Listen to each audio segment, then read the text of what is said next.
Here with me now is Lara Trump, host of My View with Lara Trump. All right, Lara, Jake Tapper's been in CYA mode while on this book tour for, it seems like, an eternity. And part of it has something to do with you. Now, I want to remind everyone how he treated you back in like 5 years ago when you brought up what you saw, which was Biden's cognitive decline. Yep. Let's watch.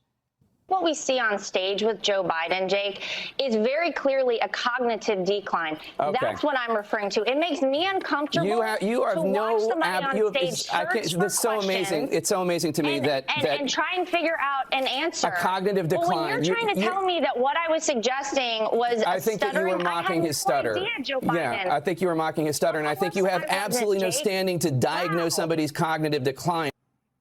And now, 5 years later, he has his tail between his legs. She was right, and I was wrong. I did not see in the moments he was having, I did not see that as cognitive decline. She did. Our reporting suggests that she was correct. So I feel humility. I've apologized to her. Lara, when did that apology come? And if you don't mind sharing with us, what did he say? Yeah, Jake Tapper called me about 2 months ago, actually. And he said, I have this book coming out, and I know everybody's saying that I should apologize to you. I plan, whenever the book comes out, to go on TV, and I will say, you were right, and I was wrong. And I guess to Jake's credit, he did that. Now, Laura, I think the overarching thing here, though, is that the damage is done, right? We were so close to something so dangerous happening to this country. I mean, look at what actually happened. Look at the millions of illegal immigrants able to pour in. People are questioning now, who was actually in charge of this country. I guess whoever was in charge of the auto pen. We really have to think about what would have happened if Joe Biden would have been elected. These people would have swept his condition under the rug even more. And Jake Tapper saying that this is like a Watergate level type of situation. Now that he played a role in it, it feels a little bit too late to me. I do appreciate that he did keep his word, though, and come out and say that I was right. Did he actually call you, or was the on-air dramatic apology, was that it? No, he called me and said that he was going to do this. So then. Okay, but he didn't actually apologize to you in a subsequent phone call. He said he was going, it's like so convoluted. Yeah, he said it's kind of like that. Odd. And then, as people were kind of ribbing him more, he said, I told you whenever the book comes out, I guess it was May 20th, I would come out and say it. So, but I have to say, I agree with Victor Davis Hanson's point on this, that, forgiveness is a Christian thing to do. Obviously, you forgive people who've wronged you, and that's fine. And it's nice when people apologize. Yeah. But it's a little convenient. It's a little convenient timing. And had that debate gone a little bit differently, right? Just a little bit, would any of this be written about, any of this discussed, ever? Well, that's the scary part, I think, to all of us, right? And Jake Tapper can't discount his role in that. No matter how much he wants to come out now and say, you know what, we're going to start calling the shots like we see them actually now. It's too late. And look, you look at the ratings for all of these legacy media outlets. People are not tuning in because they have lost the American people's trust. You can't do this time and time again to people and continue to lie to people in the way they did and think that you're going to get any different result. It's the reason Donald Trump is in the White House right now. People like authenticity. They like people telling them the truth, even when those are hard truths, Laura. That's who Donald Trump is. That's what he's done, and that's why he's in the White House. And what did Donald Trump say? He called them fake news. Yeah. They hate him because he called them what most Americans now believe about the old legacy. Not everybody, but there's some people who work better than others and try harder.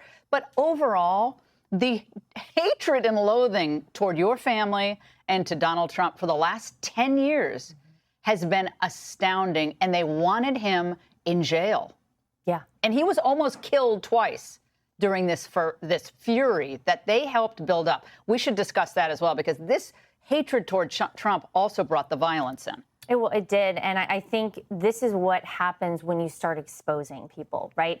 People will fight for themselves, and they will fight to hold on to power. They will fight to hold on to the old way of things. And whether it's the exposing the legacy media for all the things that they've done that we are now, a lot of people are aware of, finally, for the first time, thanks to President Trump, whether it's exposing the general rot in Washington, D.C., something that really had never been addressed before. Donald Trump did all that. And yes, these people were willing to do anything, as disgusting and despicable and un-American as it is.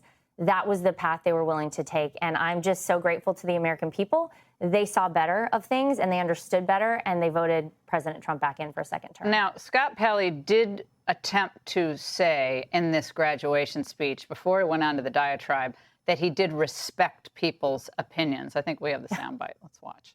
As a reporter, I've learned to respect opinions.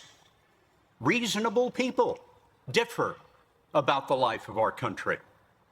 And America works well when we listen to those that we disagree with. One thing we can all agree on, one thing at least, America is at her best when everyone is included.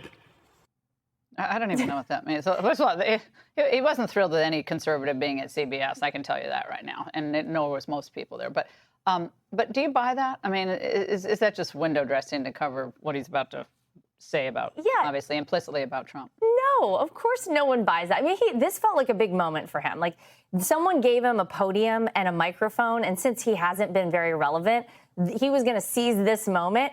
I think it's so sad, though, because as you pointed out in your open, you know, you go to these events. This is much like the bishop. Remember who we sat in front of in the National Cathedral the day after the inauguration, and just tried to berate us and make us, you know, it was horrible. A moment that could have been so positive and should be positive and you know, unifying. She took it in that direction, much like Scott Pelley did here. These kids have worked so hard. They had to hear that dribble. It's terrible. But there was no applause. I didn't hear any applause. I mean, I didn't watch, you know, every second of it, but I didn't hear a lot of applause. I think people tend to want to be inspired and feel good about the country, feel good about themselves. And they come in and they're just wet blankets on achievement. I've never seen anything like it. Laura, thanks for reminding me about that horrible bishop speech, but I had blotted out of my mind. Thanks a lot. I forgot about that. You're welcome. All right. And we have a little Instagram special with Lara, so you'll see that. Click here to subscribe to the Fox News YouTube page to catch our hottest interviews and most compelling analysis. You won't get it anywhere else.